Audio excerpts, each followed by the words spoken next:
Hi മകളെ, നിങ്ങളിപ്പോൾ +1 +2 ആണല്ലേ? നിങ്ങൾ നിങ്ങളുടെ എഫേർട്ടിൽ വിശ്വസിക്കുന്നുണ്ടോ? എപ്പോഴെങ്കിലും നിങ്ങളെടുത്ത എഫേർട്ടിനുള്ള റിസൾട്ട് നിങ്ങൾക്ക് ജീവിതത്തിൽ കിട്ടിയിട്ടുണ്ടോ? ചെറുപ്പകാലത്ത് ഏതെങ്കിലും സമയത്ത് നിങ്ങൾ ഹാർഡ് വർക്ക് എഴുതാനുള്ള സന്തോഷം നിങ്ങൾ ഈ പറയുന്ന +1 +2 എത്തുന്ന സമയത്ത് നിങ്ങൾ അനുഭവിച്ചിട്ടുണ്ടോ? ഏറ്റവും കൂടുതൽ വിശ്വസിക്കുന്ന ഒരാളാണ് ഞാൻ. ഞാൻ എടുത്ത എഫേർട്ടിന് 100% റിസൾട്ടുകൾ ഞാനിപ്പോൾ അനുഭവിച്ചു കൊണ്ടിരിക്കുന്നുണ്ട്. 10ാം ക്ലാസ്സൊക്കെ കഴിഞ്ഞ് +1 +2 +1ൽ ഞാൻ നന്നായിട്ട് ഉഴപ്പിയ ഒരാളാണ്. ഇത് ഈ ഒരു വീഡിയോ +1 കുട്ടികളും +2 കുട്ടികളും കാണുന്നുണ്ടാവും. +1ൽ നന്നായിട്ട് ഉഴപ്പി എന്ന് പറഞ്ഞാൽ അതിൻ്റെ റീസൺ ഇത്രേ ഉള്ളൂ. 10ാം ക്ലാസ്സിൽ ഞാൻ ലാസ്റ്റത്തെ 3 മാസം നന്നായിട്ട് പഠിച്ചു. ആ 3 മാസം നന്നായിട്ട് പഠിച്ചത് കൊണ്ട് കുറേ രാപ്പകലുകളില്ലാതെ പഠിച്ചിട്ടത് കൊണ്ട് തന്നെ +1 ഞാൻ എന്ത് ചെയ്തു? ട്യൂഷനൊന്നും പോവാതെ, പ്രത്യേകിച്ച് ഒരു പരിപാടിക്കും ആക്ടിവിറ്റികളൊന്നും പോവാതെ സ്കൂളിൽ നിന്ന് കിട്ടുന്ന ക്ലാസ്സുകൾ അത് പലപ്പോഴും പല ടീച്ചേഴ്സിനെ ഡിപ്പെൻഡ് ചെയ്യും. ചില ക്ലാസ്സുകൾ മനസ്സിലാവും, ചില ക്ലാസ്സുകൾ മനസ്സിലാവില്ല. അങ്ങനെ അത് മാത്രം കണ്ടുപോയി അവസാന സമയത്ത് പഠിക്കാൻ നോക്കിയിട്ട് ശ്രമിച്ചിട്ട് പലപ്പോഴായിട്ട് ഉണ്ടായിരുന്നില്ല. അന്ന് യൂട്യൂബ് ക്ലാസ്സുകളോ അല്ലെങ്കിൽ മറ്റു കാര്യങ്ങളൊന്നും ഉണ്ടായിരുന്നില്ല. പക്ഷേ ഇന്ന് അങ്ങനെയല്ല. നിങ്ങൾക്ക് പഠിക്കാൻ വിചാരിച്ചാൽ പോലും പഠിക്കാനുള്ള ഒരുപാട് ഓപ്പർച്യൂണിറ്റീസ് ആപ്പ് ലൈവുകളായിട്ടും യൂട്യൂബ് ക്ലാസ്സുകളായിട്ടും നിങ്ങൾക്കുണ്ട്. ഞാൻ പറഞ്ഞു വരുന്നത് ഇത്രേ ഉള്ളൂ. +1 കഴിഞ്ഞ് +2ലേക്ക് എത്തിയ സമയത്ത് എനിക്ക് കുറച്ചൊരു ബോധം വന്നു. അതായത് ഇങ്ങനെ പഠിച്ചാൽ എനിക്ക് മാർക്ക് കിട്ടില്ല എന്നുള്ളത്. അങ്ങനെ ഞാൻ എന്ത് ചെയ്തു? ഒരു ട്യൂഷന് പോയി. അന്ന് ഓൺലൈൻ ട്യൂഷനുകളൊന്നും ഇല്ലാത്തൊരു സമയമാണ്. ഒരു പക്ഷേ ഓൺലൈൻ ട്യൂഷൻ ഉണ്ടെങ്കിൽ ഡെഫിനറ്റ്ലി ഞാനത് സെലക്ട് ചെയ്യായിരുന്നു. കാരണം എനിക്ക് ഒരുപാട് സമയലാഭമുണ്ട്. എനിക്ക് പുറത്ത് പോകേണ്ട ആവശ്യമില്ല. ശനി ഞായറുകളിൽ എനിക്ക് ഫ്രീ ആയിട്ട് വീട്ടിൽ നിന്ന് പഠിക്കാം. പക്ഷേ ഞാൻ ഓഫ്ലൈൻ സെൻറ്ററിലാണ് അന്ന് പോയത്. അന്ന് ഈ ക്ലാസ്സുകളൊന്നും ഉണ്ടായിരുന്നില്ല.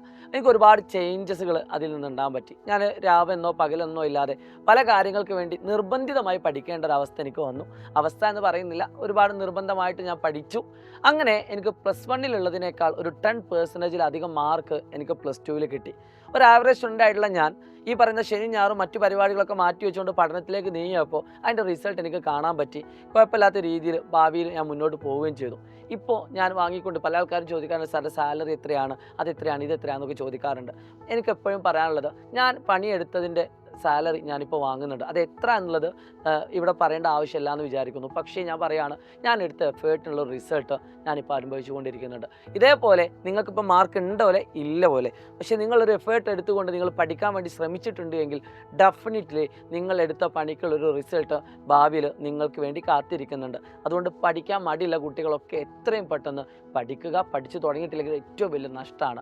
എനിക്ക് ഒരു മോൾ മെസ്സേജ് അയച്ചതാണ്, സാർ 10ാം ക്ലാസ്സിൽ എനിക്ക് ഫുൾ A+ ആണ്, പക്ഷേ +1ൻ്റെ ക്രിസ്മസ് എക്സാം വന്ന സമയത്ത് പല സബ്ജക്റ്റ് ഞാൻ തോറ്റ് കിടക്കുകയാണ് എന്ന് പറയുന്ന ഒരു മെസ്സേജ്. സത്യം പറഞ്ഞാൽ അത് സങ്കടമായിപ്പോയി. കാരണം 10ാം ക്ലാസ്സിൽ അത്രയും കാലിബറോട് കൂടി പഠിച്ചൊരു വിദ്യാർത്ഥി +1ലേക്ക് എത്തുന്ന സമയത്ത് എന്താണ് സംഭവിക്കുന്നത്?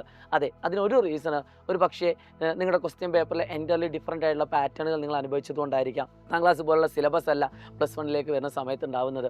10ാം ക്ലാസ്സിൽ ഞാൻ പരീക്ഷയുടെ തലേ ദിവസമൊക്കെ നന്നായിട്ട് എടുത്ത് പഠിച്ചു.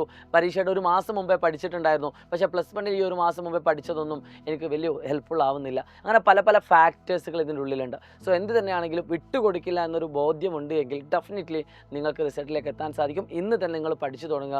ഇനി നിങ്ങൾക്ക് എങ്ങനെ പഠിക്കണമെന്ന് അറിയാത്ത കുട്ടികൾക്ക് ധൈര്യമായിട്ട് സൈലത്തിൻ്റെ എൻഡ് ഗെയിം റിവിഷൻ ബാച്ചിൽ ജോയിൻ ചെയ്തുകൊണ്ട് നിങ്ങൾക്ക് പഠിച്ചു തുടങ്ങാം. ഇനി ഏതെങ്കിലും ക്ലാസ് മിസ്സായി പോയാൽ പോലും നിങ്ങൾക്ക് ഒഴിവുള്ള ദിവസങ്ങളിൽ നിങ്ങൾ സമയം കണ്ടെത്തിക്കൊണ്ട് ആ മിസ്സായി പോയ ക്ലാസ്സുകളും നിങ്ങൾക്ക് കാണാനുള്ള അവസരമുണ്ട്. നന്നായിട്ട് പഠിക്കുക. Wish you all the best. It's me Shadir Ramzan, learning. By.